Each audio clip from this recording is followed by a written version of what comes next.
자, 기도 제목 따라 하시겠습니다. 내가 높아지려는 교만을 내려놓게 하시고 내 만족을 위해 세상의 우상을 따라가지 않게 하소서. 아멘. 사람은 스스로 높아져서 다른 사람들을 지배하려는 욕망이 있습니다.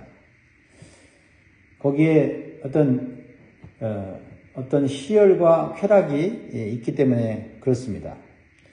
그러다 보면 하나님의 자리까지 올라가는 가장 심각한 교만의 죄를 짓기도 합니다. 이러한 교만은 마귀가 가져다주는 유혹이고 하나님을 잊어버리거나 하나님을 무시하는 죄를 짓게 만듭니다.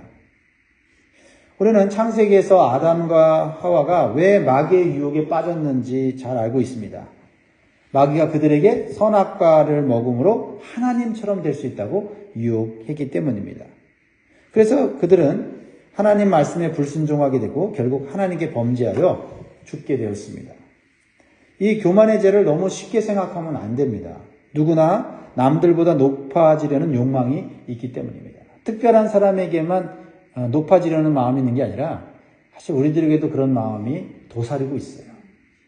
꼭 무슨 나라의 큰 지도자가 되고 어떤 그룹의 리더가 되는 그런 것이 아닙니다. 우리가 우리의 일상생활 속에서도 가족 공동체 안에서도 교회 공동체 안에서도 은근히 내가 높아지려고 하는 그러한 교만한 마음이 고개를 들 때가 있다라는 것입니다. 그것을 조심해야 합니다. 오늘 본문에 보면 이스라엘 지파 중에 가장 영향력 있는 지파가 나오는데 그 지파가 에브라임 지파입니다. 이 에브라임 지파는요, 힘과 권세가 있어서 다른 지파들이 두려워했습니다. 에브라임 지파가 한마디 하면 백성들이 떨었다라고 말을 합니다. 그러니까 그들은 스스로 높은 채 하는 교만에 빠지게 되었습니다. 그러다가 결과는 뭐예요? 망했다고 오늘 본문이 나와 있어요. 1절을 봅니다. 에브라임이 말을 하면 사람들이 떨었도다. 그가 이스라엘 중에서 자기를 높이더니 바알로 말미암아 범죄함으로 망하였거늘. 에브라임이 자기를 높이려는 교만이 있었던 건요, 에브라임 지파 중에 북이스라엘의 초대왕, 북이스라엘을 세웠던 여로보암 왕이 있었습니다. 그리고 그 에브라임 지파는 그 여로보암 왕을 중심으로 지배 계층을 형성한 것입니다. 그러니까 말 한마디가 영향력이 있고 그 권세로 못할 것이 없는 거예요. 그러니까 그게 즐거운 거죠. 그러니까 계속해서 그 권세의 자리를 유지하고 누리려고 한 것입니다. 한국에 그런 말 하죠. 동네 완장만 차도 목소리가 높아지고, 그 자리 지키려고 막 선거운동한다고 말하잖아요. 사람이 높은 자리에 있게 되면요, 그 자리를 계속해서 누리려는 욕망이 있어요. 자기가 하는 말이나 권세가 영향력이 있기 때문에 사람들이 굴복하는 모습을 보게 되거든요. 그래서 사람들이 계속해서 자신을 따르도록 하기 위해서 온갖 수단과 방법을 사용하게 되는 거예요. 그래서 범죄하는 거죠. 그 중에 하나가 우상을 만드는 겁니다. 그럴듯한 우상신을 하나 만들어서 숭배하고 왕이나 지배 계층들이 자신들의 위치를 신과 가까운 존재인 것처럼 꾸며서 자신들의 권력욕을 채우는 것입니다. 그래서 여로보암 왕이 금송아지 우상을 만들어서 백성들이 섬기게 하고 하나님을 잊어버리게 하고 하나님을 대체하는 일을 한 겁니다. 근본 이유가 뭐예요? 왕권 유지하려고 한 거 아니에요? 그렇죠? 자신들이 마음대로 세상을 주물럭거리기 위해서 그런 거 아닙니까? 그러니까 하나님을 우상으로까지 바꾸는 것이 바로 이 높아지려는 욕망, 이겁니다. 또 우상숭배는요, 다른 우상까지 섬기게 만들어요. 우상은 인간의 소원과 욕망을 채워주는 대상이기 때문에 우상숭배자들은 우상을 하나만 섬기지 않아요. 자신들이 좋다고 여겨지는 우상들을 쉽게 받아들이게 돼 있어요. 그러니까 우상숭배자들은 우상을 많이 섬기게 돼 있어요. 그러니까 이스라엘 백성들이 한번 우상숭배에 빠지니까 재미가 있거든요. 그러니까 바알과 같은 우상을 또 섬기게 된 거예요. 그리고 더 나아가서 사람을 불에 태워 바치는 몰렉이라고 하는 아주 사악한 우상까지도 섬기게 되더라. 우상이 주는 쾌락이 있어요. 또 우상이 주는 어떤 두려움이 있거든요. 그러니까 그런 것을 굴복하는 거죠. 그래서 이 세상에 우상이 사라지지 않아요. 그래서 하나님께서는 우상 숭배를 가장 크고 심각한 죄로 정한 겁니다. 그래서 10계명 첫 번째 계명과 두 번째 계명이 뭐예요? 하나님 외에 다른 신을 만들지 말고 섬기지 말라. 우상 숭배하지 말라는 거 아니에요? 그만큼 이게 인간들에게 엄청난 유혹이라는 거예요. 오늘날은 하나님을 대처하여 어떤 이런 옛날처럼 형상을 만드는 것보다는 내 삶의 가장 높은 자리에 놓는 것을 우리는 우상 숭배라고 볼 수 있어요. 내 자리에 가장 높은 곳에 뭘 둬요? 돈이나 명예나 그리고 어떤 유명한 사람이나 어떤 쾌락을 주는 대상이 우상이라고 말할 수 있어요. 한마디로 말하면 내 만족이 우상이에요. 내 만족이 하나님보다 더 사랑하는 거죠. 우상 숭배는 살아계신 하나님을 모독하고 무시하는 죄가 되기 때문에 결국은 하나님의 심판을 받을 수밖에 없다라는 겁니다. 하나님이 그것을 계속 경고하세요. 그럼에도 불구하고 우상들을 계속해서 섬기고 만들어내는 것은 우상을 통해서 인간이 채우려는 욕심과 탐욕이 얼마나 큰지를 깨닫게 되는 거예요. 그렇죠? 이스라엘 백성들이요, 우상 숭배를 통해서 하나님께 수차례 징계를 받았습니다. 고통도 당했고요. 그렇죠? 그럼에도 불구하고 또 우상 숭배를 또 멈추지 못해요.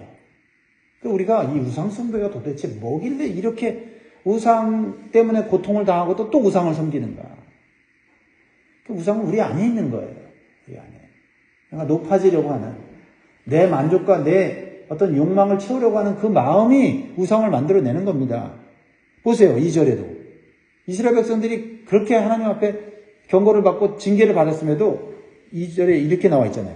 이제도 그들은 더욱 범죄하여 그 은으로 자기를 위하여 우상을 부어 만들되 자기의 정교함을 따라 우상을 만들었으며 그것은 다 은장색이 만든 것이거늘 그들은 그것에 대하여 말하기를 제사를 드리는 자는 송아지와 입을 맞출 것이라 하도다.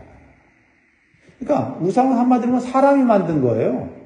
사람이 만든 거를 사람이 섬기면서 복을 달라고 하는 아주 어리석은 짓인데 왜 우상을 만드느냐? 이 사람들이 이렇게 우상을 만들어서 섬기는 그 이유는 지배계층들은 뭐예요? 자신들의 권력을 유지하기 위해서 우상을 섬기는 것을 조장합니다. 또 일부의 사람들은요, 돈벌이 수라는 우상을 만들어내는 거예요. 여기 보세요. 2절에 자기의 정교함을 따라 우상을 만들었으며 그것은 은장색이 만든 것이거든요. 뭐예요? 우상들을 상품화하고 오늘날은요, 우상들을 만들어내서 뭐예요? 상업적으로 유익을 얻으려는 사람들이 많습니다. 자신들에게 주어진 이 기술과 재능이 하나님이 주신 건데 그걸 가지고 정말 사람들이 막 갈망하게 하고 사람들이 막 섬기게 하고 사람들이 따라가게 만드는 그런 우상들을 만들어 놓잖아요. 그렇죠? 오직 돈벌이를 위해서 하나님 주신 은사와 재능을 사용하는 이 세상의 모습들을 우리는 한번 살펴봐야 돼요. 또한 우리도 우리에게 주신 재능과 은사를 가지고 무엇을 하고 있는 거야? 돈만 벌기 위해서 그걸 사용하는가? 정말 하나님께서 그것을 주신 이유가, 재능과 은사를 주신 이유가 하나님을 위해서, 하나님의 영광을 위해서 하나님 뜻대로 사용하라 주신 것은 아닌가? 우리가 다시 한번 말씀을 통해서 깨달아야 될 줄 믿습니다. 그리고 대부분의 사람들은요, 하나님을 올바로 알지 못하기 때문에 우상이 정말로 복 준다고 믿어요. 이 인간의 어리석음입니다. 그래서 우상 숭배에 빠지는 거예요.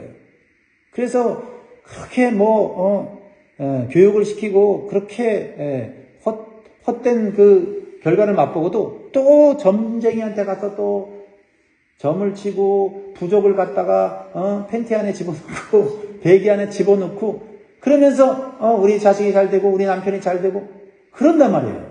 그게 못 배운 사람이 그런 게 아니에요. 많이 배운 사람들도 그렇게 한다는 거예요. 왜? 두려우니까. 또 복을 원하니까. 이 자기 욕망을 채우려고 하는 이 마음이 우상을 이렇게 섬기게 만든다니까요. 그리고 권력을 가진 지배 계층들은 세뇌를 하는 거죠. 그런 우상들을 섬기도록 세뇌를 하는 거예요. 2절 하반절에 보면 제사 드리는 자는 송아지와 입을 맞출 것이라는 표현을 하죠. 뭐예요? 우상에게 마음과 몸을 바쳐서 충성하고 사랑하라는 거예요. 그러면 그 우상들이 너희들에게 복을 줄 거다라고 세뇌시키는 겁니다. 그러니까 이렇게 우상 숭배는요, 우상과 한 몸이 되게 해서 하나님께 드려야 될 사랑과 충성을 빼앗아 버리는 거예요. 그러니까 우상을 섬기면서 점점 우리는 하나님께 멀어지고 하나님을 망각하게 되는 거예요. 이게 우상 숭배가 가장 큰 죄인 이유예요. 하나님 생각 못하게 만드는 거예요. 그래서 하나님께서 보실 때는요, 생명도 없고 구원도 주지 못하고 복도 줄 수 없는 우상을 섬기는 것이 얼마나 허무하고 얼마나 헛된 것인지를 하나님은 잘 아시기 때문에 여러 가지 비유를 통해서 말씀하시는 거예요. 보세요. 3절 다 같이 읽습니다. 어떻게 비유합니까? 우상 섬기는 것을. 시작. 이러므로 그들은 아침 구름 같으며 쉬 사라지는 이슬 같으며 타작마당에서 광풍에 날리는 쭉정이 같으며 굴뚝에서 나가는 연기 같으리라. 그러니까 눈에 볼 때는 뭔가 있는 것 같은데 그걸 쫓아가면 사라지는 게 우상이다. 나를 잘 될 것 같고 내 자식을 잘 될 것 같아서 우상을 섬기는데 그 우상이 결국은 나와 내 자식을 망하게 하더라라는 거죠. 근데 이거를 깨닫기까지는 참 오랜 시간이 걸린다. 어떤 경우는 망한 다음에야 깨닫는 경우도 있다. 그렇죠? 잠시 있다가 사라지는 아침 구름, 이슬, 방풍에 날아가는 쭉정이, 굴뚝에서 나는 연기 같은 것이 우상이다. 우상을 섬기는 자의 삶이다라는 겁니다. 오늘날도 얼마나 많은 사람들이 인생의 마지막에 가서 허무하고 헛된 인생을 바라보면서 한탄하고 후회하는지 모릅니다. 이 세상의 모든 쾌락을 다 즐기고 우상을 섬겼던 솔로몬도 그의 인생을, 또 그런 사람들의 인생을 한마디로 뭐라고 말하고 있습니까? 전도서 1장 2절에 보면 전도자가 이르되 헛되고 헛되며 헛되고 헛되니 모든 것이 헛되도다. 다른 말 할 필요가 없어요. 하나님을 떠나 우상을 섬기고 우상을 사랑하고 우상을 쫓아갔던 인생은 결국 헛되다는 말 한마디로 그냥 정의가 되는 거예요. 우리가 이렇게 헛된 인생이 되지 않으려면 하나님을 올바로 알고 믿어야 한다. 하나님을 우상으로 바꾸지도 말고 다른 우상을 섬겨서는 안 된다 이 말이죠. 이게 너무 중요합니다. 4절 하나님이 안타깝게 이스라엘 백성들에게 이렇게 말하는 거예요. 그러나 애굽 땅에 있을 때부터 나는 내 하나님 여호와라. 나밖에 네가 다른 신을 알지 말 것이라. 나 외에는 구원자가 없느니라. 그래서 알지 말라고 하는 것은 굉장히 그냥 뭐 지식적으로 알지 말라는 게 이게 체험적으로, 인격적으로, 관계적으로 알아야 하나님을 알아야 된다는 거예요. 그래야 하나님 배반하지 않는다는 거예요. 이스라엘 백성들은 애굽의 노예로 살면서 각종 우상들을 섬기며 살았습니다. 그런데 하나님께서는 그들을 구원하실 때 하나님의 놀라운 능력을 보여주셨어요. 하나님만이 참신인 걸 보여준 거거든요. 근데 특별히 10가지 재앙을 애굽 땅에 내리심으로 그들을 구원하셨어요. 근데 이 10가지 재앙은요, 뭐와 관련되냐면 애굽 사람들이 섬기는 우상들과 관련이 있어서 그 10가지 재앙을 내려서 그 애굽 사람들이 믿는 우상 신들이 허무하고 아무것도 아니라는 것을 보여주셨다 이 말이에요. 그래서 이스라엘 백성은 뭐라고? 하나님만 섬기는 것이 너에게 복이다라는 것을 가르쳐 줬어요. 그래서 하나님께서는 이스라엘 백성들과 언약을 맺으시고 하나님 백성으로 삼으셨어요. 그리고 그들을 메마른 광야 속에서도 부족함이 없도록 인도해 주시고요. 가나안 땅에 들어와서 정착하여 배부르고 풍성한 삶을 살게 해주셨습니다. 하나님은 그런 분이라는 것, 우상은 아무것도 아니라는 것을 보여주신 거죠. 그러면 오직 하나님만 섬기고 하나님 말씀대로만 살 것 같습니다. 그런데 실제적으로는 그들은 하나님을 섬기기보다는 하나님을 잊어버려요. 그 이유는 인간은 배부르면 하나님을 망각할 수도 있는 존재라는 거예요. 이건 이스라엘 백성만 그런 게 아니에요. 우리도 그럴 수 있다는 거예요. 자, 6절 보세요. 그들이 먹여준 대로 배가 불렀고 배가 부르니 그들의 마음이 교만하여 이로 말미암아 나를 잊었느니라. 에이, 난 안 그럴 거야. 내가 어떻게 그렇게 생각할지 모르지만 여러분 그렇게 생각하면 안 돼요. 나도 그럴 수 있어 하고 경각심 갖는 게 더 나아요. 사람은 내 배가 부르고 내가 부족함이 없다고 여기면 내가 잘난 줄 알아요. 남들보다 더 내가 지혜롭고 능력 있었던 줄 알고 교만해집니다. 그러면서 누구를 잊어버리면 하나님까지 잊어버린다는 거예요. 하나님께서 배고픈 시절에 먹여주시고 안정되고 형통한 삶을 누리면 항상 감사하고 그 은혜를 기억하면서 하나님을 더욱 잘 섬기면 좋을 것 같은데 그러면 하나님 얼마나 기뻐하실까요? 그런데 이 땅에 수많은 사람들은 하나님의 은혜로 살아가고 있음에도 하나님께 감사하고 하나님만을 겸손히 섬기는 그러한 모습은 별로 찾아볼 수가 없다는 말입니다. 높아지면 생각이 달라지고 권세 잡으면 사람이 달라지고 그렇죠? 조금만 남들보다 잘나면 정말 의시되는 그런 세상에 살고 있지 않습니까? 사랑하는 성도 여러분, 저 여러분은 하나님께서 우리를 어둠과 죄의 종의 자리에서 구원하시고 하나님 자녀 삼아주시고 우리가 날마다 필요한 것을 제공해 주셨다는 사실을 날마다 기억하고 감사하고 겸손하게 살아야 될 줄 믿습니다. 근데 이스라엘 백성들, 특별히 에브라임 지파는 그렇게 하지 못했다.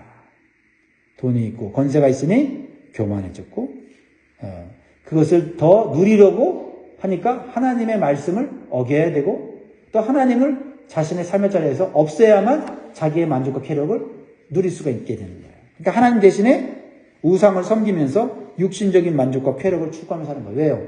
우상은 말 못하거든요. 우상 내 마음대로 조정할 수 있거든요. 사실 이 우상 섬기는 이유가 거기에도 달려 있어요. 그리고 하나님을 왕으로 섬기기보다는 자신들이 왕이 돼서 주인이 돼서 마음대로 섬기려고 하는 거예요.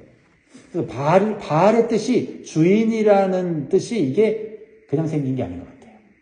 누가 주인이냐. 10절 보세요. 에브라임 지파와 이스라엘 백성들의 모습을 보여주고 있는 거죠. 전에 네가 이르기를 내게 왕과 지도자들을 주소서 하였느니라. 내 모든 성읍에서 너를 구원할 자 곧 내 왕이 이제 어디 있으며 내 재판장들이 어디 있느냐. 그들이 왕을 요구한 건 처음에 이방민족같이 왕과 함께 전쟁터에 나가서 싸우면 든든하고 좋겠다. 왕이 다스리면, 눈에 보이는 왕이 다스리면 훨씬 더 마음이 평안하겠다. 형통하겠다. 이렇게 생각했는데 실제적으로 그렇지 않았습니다. 왕들이 세워지니까 탐욕을 부리고 백성들을 쥐어짜고 세금을 걷어내고 그들의 자녀들을 군대에 모집하기 위해서 훈련시키고 자기 마음대로 부리는 거예요. 생각처럼 되지 않은 겁니다. 사실 하나님이 그래서 섭섭하셨죠. 하나님이 왕인데 왕이신 하나님 섬기면 하나님이 다 보호해주고 인도해주고 형통케 하는데 왜 세상 사람들처럼 왕을 요구하느냐. 하나님 섭섭해하셨습니다. 근데요. 왕으로 세움받은 자들이 이 권력을 맛보니까 그 권력이 좋은 거예요. 그러니까 그 권력을 유지하기 위해서 결국은 어떻게 해요? 백성들을 괴롭히는 겁니다. 힘들게 하는 거죠. 고통 속에 빠지게 하는 겁니다. 그러니까 나라에는 정의가 사라지고 오직 탐욕만이 가득 차 있게 된 겁니다. 그러니까 여기 나오잖아요. 너를 구원할 자 곧 내 왕이 이제 어디 있으며 내 재판장들이 어디 있느냐. 왕권을 차지하기 위해서 반역과 배신으로 이스라엘 나라는 혼란에 빠졌습니다. 8번이나 19명의 왕이 있었는데 8번이나 피해 혁명이 일어났고요. 9왕조가 바뀌었어요. 그러니까 얼마나 왕권 차지하는 데만, 대권을 차지하는 데만 온통 인생을 바치는 거예요. 정의, 공의 없어요. 그냥 오직 권력을 찾으려는 거고 권력을 또 찾으려는 사람 뒤에 줄 서 있는 거예요. 오늘날은 그렇지 않습니까?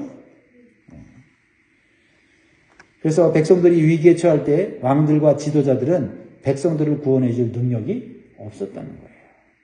가장 심각한 것은 위기를 맞을 때 하나님께 도움을 구하는 신앙마저 없었다는 거예요. 그들은 스스로 교만했어요. 하나님 찾으면 자기들 권력 내려놔야 되잖아요. 자신들이 하나님께 순종해야 되잖아요. 그럼 자기 권력 못 누리잖아요. 그러니까 백성들한테 하나님께 기도하라는 말도 하지 않는 거예요. 인간적인 지혜를 의지하고 정치적인 술수로 위기를 극복하라고 했습니다. 결국 약육 강식의 세계에서 이스라엘은 약자로서 패망할 수밖에 없었다는 거죠. 9절 보세요. 이스라엘아 네가 패망하였나니 이는 너를 도와주는 나를 하나님을 대적하였느니라. 그래서요, 하나님만이 나의 도움이시라고 믿는 진실한 신앙이 중요한 거예요. 사람을 의지하지 않고 물질과 환경을 의지하지 않고 하나님만을 의지할 수 있는 신앙은 하나님의 보호하심과 인도하심을 계속 받을 수가 있어요. 근데 조금 그거 뭐 높아지려고 또 가진 그 권력 그거 얼마 되지 않은 거 그거 누리며 살려고 말이죠. 하나님의 도우심을 구하지 않고 하나님 무시하고 우상을 섬기는 그런 어리석은 행동을 선택을 해서는 안 된다라는 것입니다. 그런 인생은 오래가지 못해요. 그 종말이 비참하게 됩니다. 이렇게 하나님을 무시하고 계속해서 죄를 쌓아 올림으로 하나님의 심판을 받은 이 이스라엘을 통해서 우리에게 주시는 교훈이 있죠.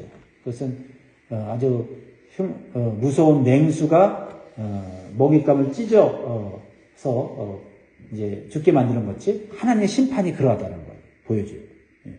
7절 8절 그러므로 내가 그들에게 사자 같고 길가에서 기다리는 표범 같으니라. 내가 새끼 이름 곰같이 그들을 만나 그의 염통 거풀을 찢고 거기서 암사자 같이 그들을 삼키리라. 들짐승들이 그들을 찢으리라. 그러니까 하나님 심판이 무섭다는 걸 이렇게 막 그림 언어로 비유로 보여주는데도 해결치 않는 거죠. 그러니까 지배계층에 있으면서 자신들의 권력욕을 채우고 백성들에게 우상을 섬기게 한 에브라임에게는 마음껏 형통을 누린 만큼 큰 고통이 찾아오게 된다라는 거예요. 여러분, 죄 지은 거 결코 그냥 지나가지 않아요. 죄 쌓는 거예요. 12절 13절에 에브라임의 불의가 봉함되었고 그 죄가 저장되었나니 해산하는 여인의 어려움이 그에게 임하리라. 그는 지혜 없는 자식이로다. 해산할 때가 되어도 그가 나오지 못하느니라. 무서운 하나님의 심판의 바람이 불어오게 되면 이 땅에서 누리던 모든 것이 다 사라지고 멸망당한다는 것을 기억하라고 또 하나님은 또 말씀하십니다. 15절 보세요. 그가 비록 형제 중에서 결실하나 동풍이 오리니 곧 광야에 실어는 여호와의 바람이라. 그의 근원이 마르며 그의 샘이 마르고 그 쌓아둔 바 모든 보배의 그릇이 약탈되리로다. 여러분, 쌓아놓은 거 그거 하나님이 바람 불면 다 사라져요. 그러니까 일시적으로 형통한 거 그거 붙잡고 사는 거 아닙니다. 하나님을 나의 주인으로 나의 왕으로 모시는 삶이 형통한 삶이에요. 말씀을 맺겠습니다. 사랑하는 성도 여러분, 우리에게는 이러한 에브라임의 교만한 죄악의 모습은 없는가 다시 한번 살펴보기를 바랍니다. 대단한 권세를 우리가 갖고 있는 건 아니지만 은근히 높아지려고 하고 사람들 사이에서 내 말의 영향력을 증명하라고 하는 그런 교만한 마음, 그런 마음들이 우리에게 있지 않은가 살펴보시기 바랍니다. 하나님보다 세상의 우상을 따라가고 사랑하는 마음은 없는지 다시 한번 우리의 마음을 살펴보기를 원합니다. 오늘도 하나님께서 우리에게 주신 것을 세워보면서 감사하시고 하나님 없이는 살 수 없다는 믿음의 고백과 하나님만을 왕으로 섬기고 통치함을 받는 그런 겸손한 자세로 사시기를 주의 이름으로 축원드립니다. 아멘. 기도하겠습니다.